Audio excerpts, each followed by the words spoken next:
Kementerian Perencanaan Pembangunan Nasional atau Bappenas mendorong penerapan kebijakan ekonomi sirkular demi meningkatkan pertumbuhan ekonomi lebih efisien.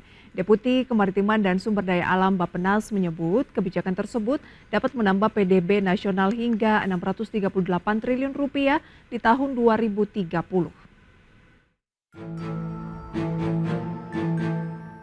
Kementerian Perencanaan Pembangunan Nasional atau Bappenas memastikan terus mendorong penerapan kebijakan ekonomi sirkular yang mengarahkan rantai pasok di perekonomian lebih efektif. Deputi Bidang Kemaritiman dan Sumber Daya Alam Bappenas, Vivi Yulaswati, menjelaskan bahwa pemerintah terus mendorong sektor ekonomi, khususnya industri yang memiliki rantai pasok luas dan saling berhubungan. Dengan ekonomi sirkular, ekosistem industri diharapkan dapat lebih efisien sehingga pemanfaatan sumber daya alam dapat lebih terarah. Vivi menyebut kebijakan ekonomi sirkular dalam mendorong pertumbuhan ekonomi dapat membuat PDB nasional dapat meningkat signifikan dalam 5 tahun ke depan.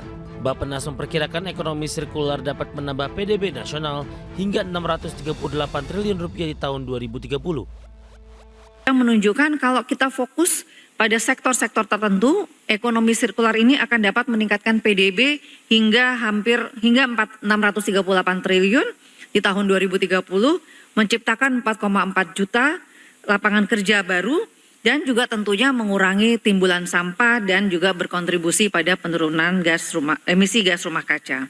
Nah, potensi penerapan ekonomi sirkular dalam proses industri tentunya kita bisa lihat sekarang ini sudah banyak, kemarin kita seharian banyak sekali contoh-contoh termasuk juga mereka yang mendapatkan SDGs Action Award.